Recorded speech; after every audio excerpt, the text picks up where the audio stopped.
Well, thank you for taking the time to speak with me, Lyndon. I wanted to start off by getting a little bit of your background. Where is your family from? We're from the Philippines. How did your childhood and your culture inform your expression as a dancer, as an actor, as a singer, and as an instructor? One can go from one place and then somehow out of life experience, so many variables, you're suddenly in another place. And what I love about that in the way that I attack my own dance is that there is no, I, I didn't grow and develop to just fit in one thing. I was able to go from one place to another with my dance and my movements and be able to say, hey, this is contemporary, but then this seems like jazz. To me, they're all just movement.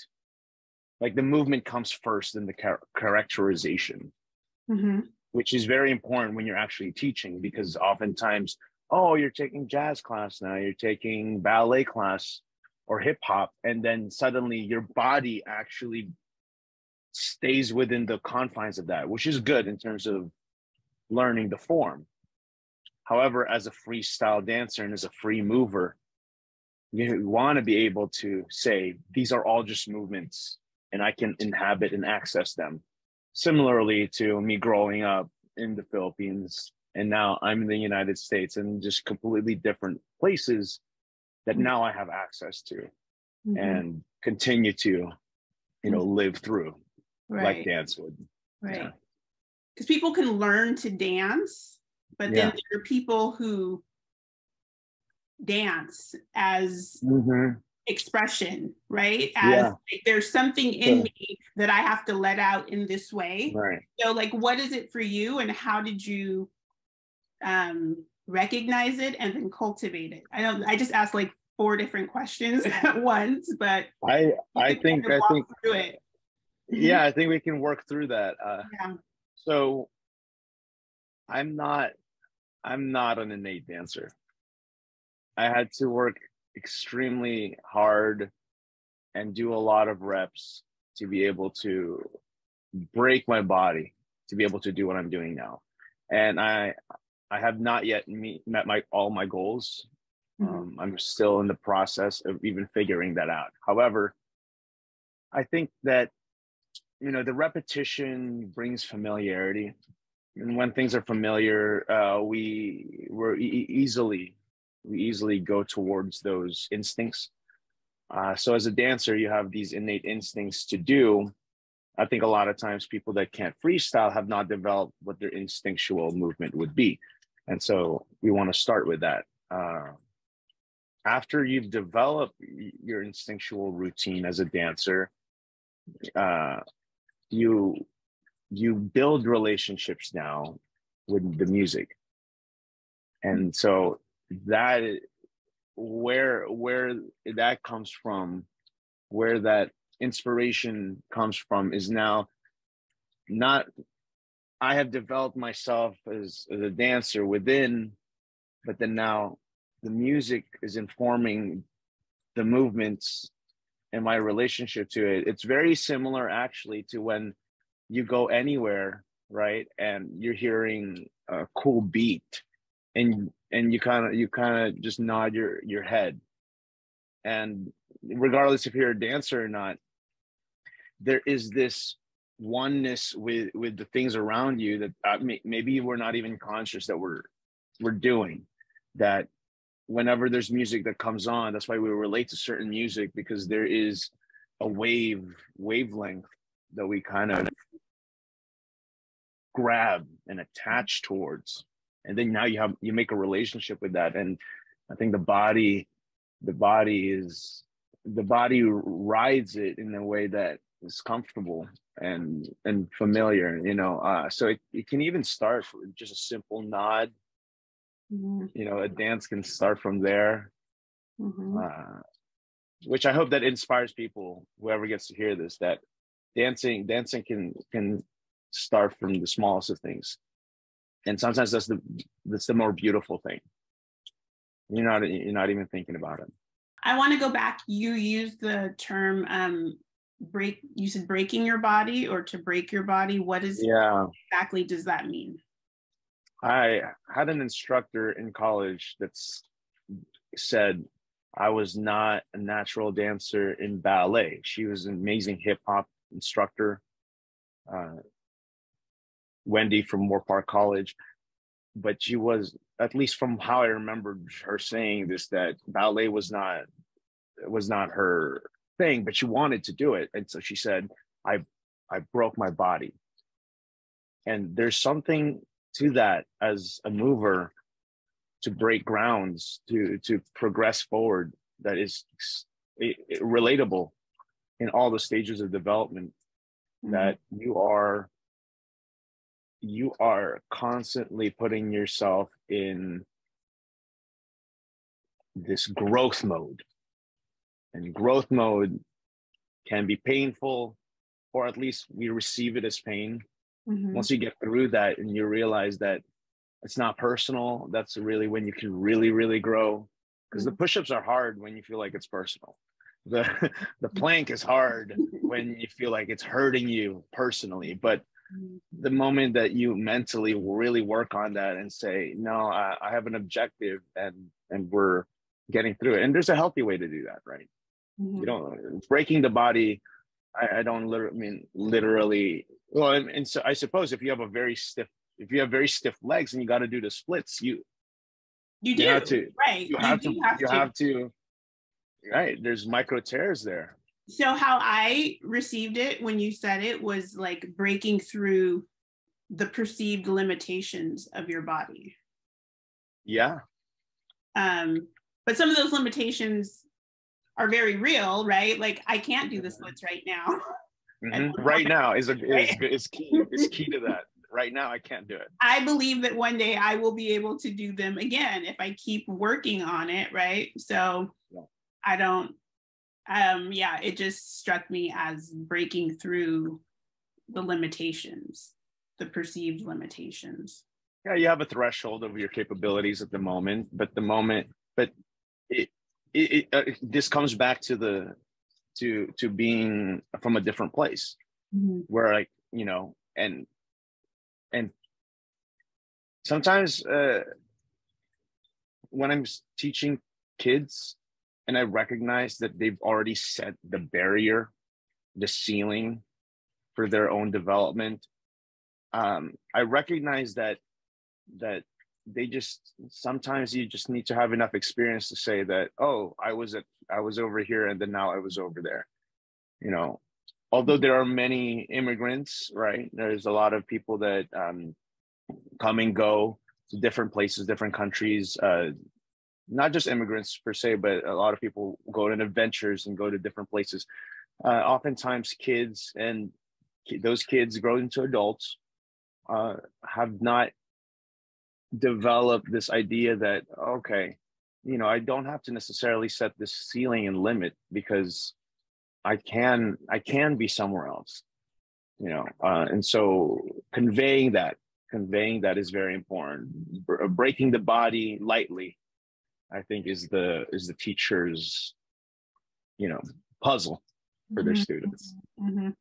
And so what does it look like with your students when you see that they've already placed limitations on themselves? Like, how does that actually show up, like when you're in class? Well,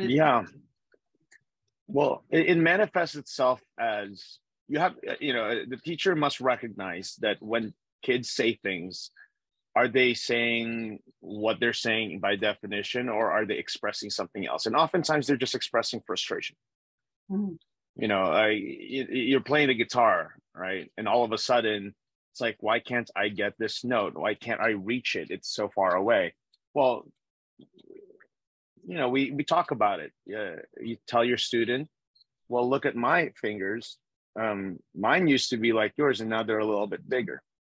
So there's the growth factor that has to come with that. And then now their brain's working, and now they're trying to understand the abstract idea of patience and discipline. But that can only be manifested through muscle. and practice. So the trick is, when you talk to kids about abstract things like that, you have to relate it back to the muscularity of their movement. And when I say movement, it literally could be anything. Singing is movement within your apparatus. Guitar is movement within your fingers. Posture, and dance is the totality of all of those things. So when you're working with a child, you have to recognize what they're really expressing. And if they're expressing frustration, oftentimes we have to work on that more than the dance itself first. You know, we have to say, all right, well, let's deal with this. I know you can't do a headstand right now. Those are difficult things. So let me see how we can help that. Let's see. So now it becomes a question of enjoying the process. So you make it a game. And I think that's been a puzzle for, you know, a couple of years for me, and I'm sure for the rest of time for any teacher, just making things games, keeping kids motivated and inspired.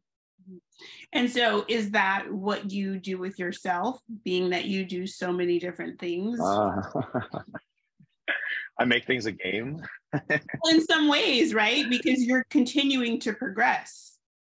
So I'm curious as to like, what is the mindset when you're expressing yourself in just many different ways? But I thought it was interesting that you actually brought everything together as movement, because I hadn't thought of it in that way, with your voice being movement, with, you know, your fingers.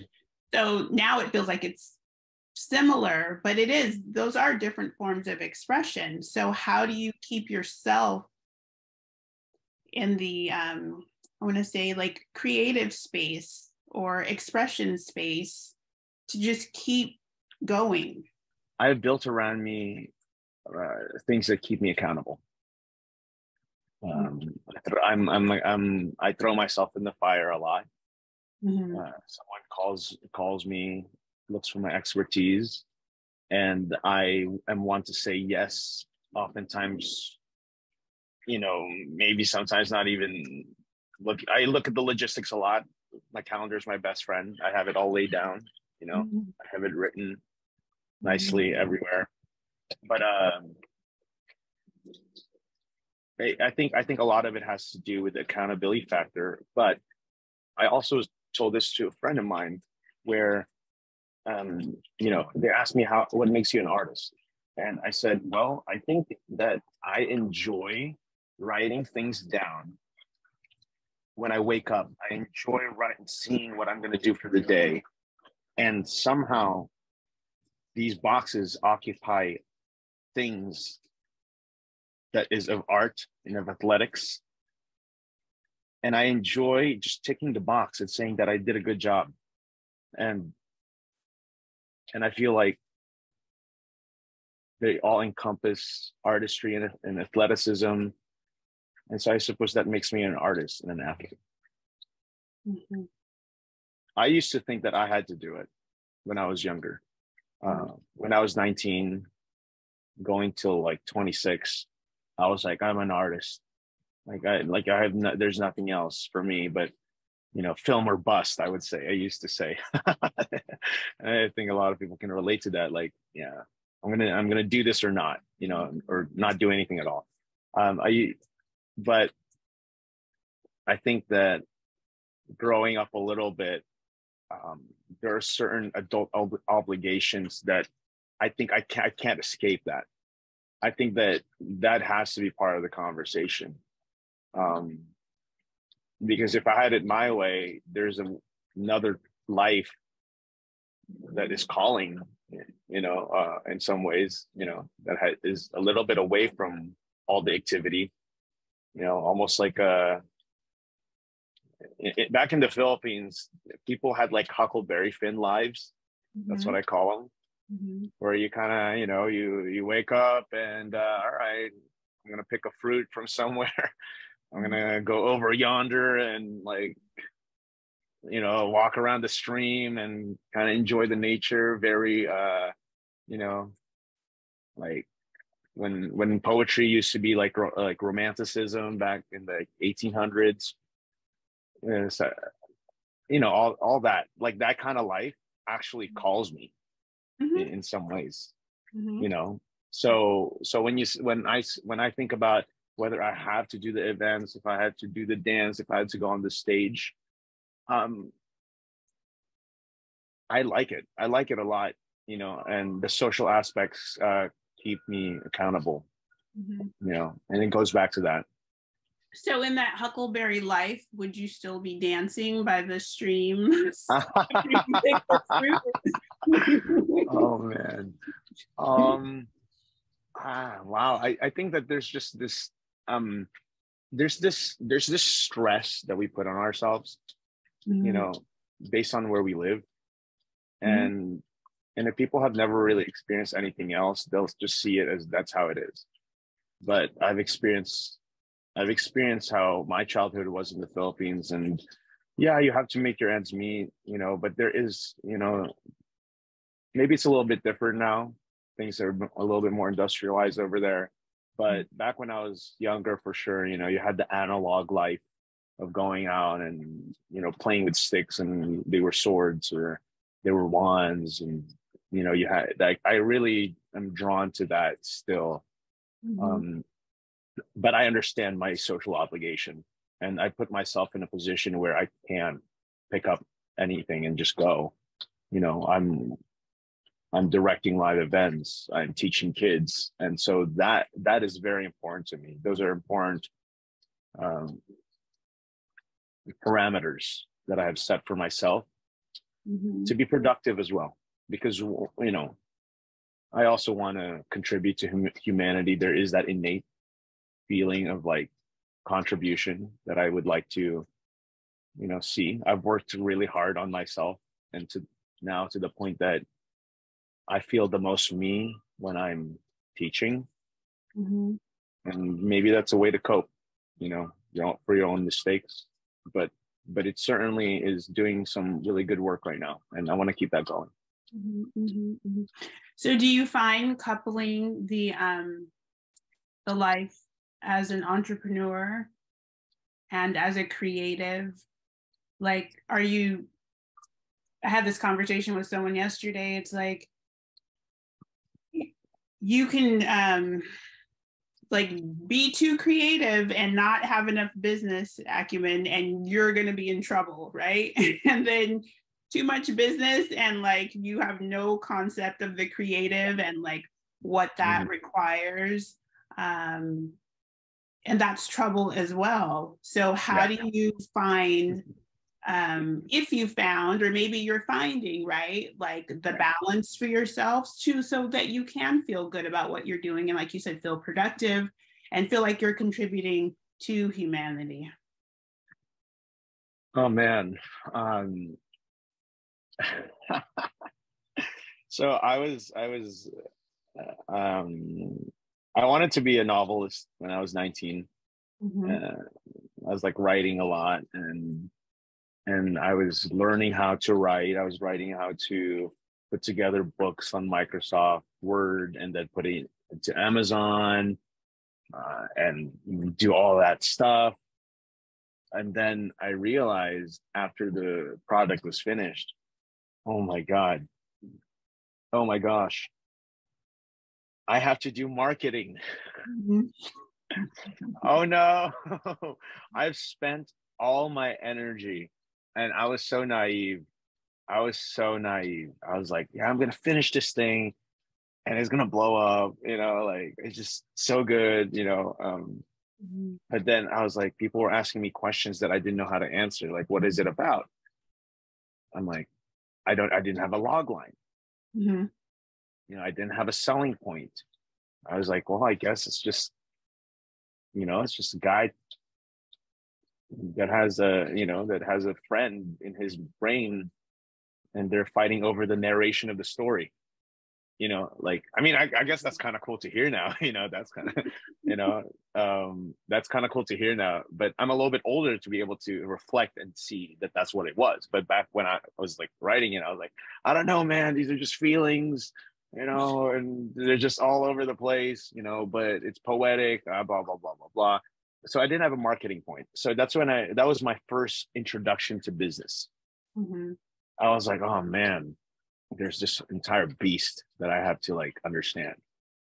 Then, you refine that. I got into film, and then they ask for resumes, and then you have to have the appropriate headshots and appropriate look in some ways for what you're trying to do. And so that's when I'm like, okay, now I'm starting to learn how to market myself. And I'm managing my own self so that I can book things and, live, right? Mm-hmm. And so that's when I started learning, okay, you cannot have commercial success. You can be an artist any way you want to, but you can't have commercial success without the business aspect.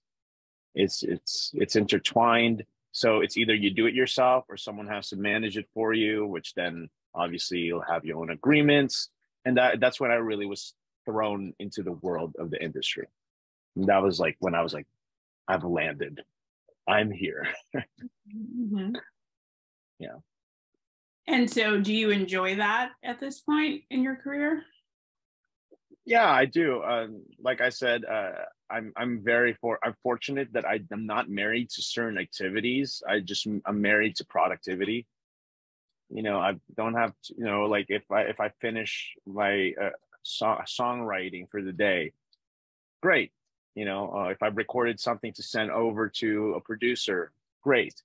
I'm working on the website for the academy, for the mentorship programs and private coaching. Great. I receive my happiness when I execute things and I do it well, Mm-hmm. regardless of what that is. And so that's a motivating factor that's outside of the social stuff. Mm-hmm. But and any artist can do that though, right? But we live in a world where you do have to not only produce value for yourself but value to others. And artistry can be self-indulgent, and we have to be very careful of that. Although, to each their own. Who's to Mm-hmm. say? But I think it's a good thing to determine your successes in many ways based on an internal idea. Like some days it's, I completed this. Well, actually, I think you need that every day. I think your Mm-hmm. wins need to be your wins personally. Yeah. To keep going. Otherwise, it can't be based on something outside of you. I think for the most part, I think it has to be an internal thing. It's recognizable that we study this in ethics in some ways, like why, why does one do things, is it for the clout? Mm-hmm. Mm-hmm. Well, yeah, Plato wouldn't say clout, but well, maybe he did. No, let's say that he did. Yeah, but that's what he meant. That's where we are now, right? Like that's exactly where we are, where that's inescapable. It's Mm-hmm. inescapable because the clout, whether or not it's likes, can be sometimes superficial, but for a business it's not. You have because Metric. you want to have the engagement, as and that's the thing, is that artists can create for themselves, and that's totally okay. Like if I'm just making this graphic design and this animation for myself because it's super cool and I'm like, I feel fulfilled, then that's great. And then my follow-up question to that is, okay, so you do that full time? And they say, no, I do something else. And so oftentimes, I'm fortunate and grateful that I'm able to sustain myself with my art. And I think that a lot of people who are in that position recognize what they have, and so I think in some ways I already do it for myself. I already have been doing it for myself, and now it's more when you sing at an event every weekend, at some point it becomes mechanical. Maybe like perception wise, like it becomes like, all right, I got this. I know what to do. And then now it's the value you're giving to others. Right. But that doesn't mean that you're not like getting some joy from it. I hope that people do, but I know artists that like have been doing things for years, and just because that, and it started as a labor of love, but then it's now the thing that sustains them, and so they kind of have to just keep doing it over and over and over in some ways, and so refreshing that and going back into the drawing board and looking internally of like, all right, how do I make this fresh? Because I used to love this. A lot of people that used to love things no longer do, because it becomes like part of their routine, right? So we have to be careful with those things too, I suppose. So as a final question, I want to ask you, how do you keep your creative wellspring full? Just like on a very practical kind of day-to-day things you enjoy, if that's your process. You had to live life boldly,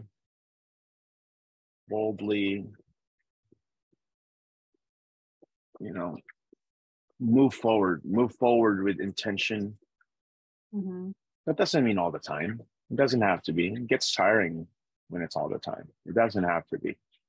But when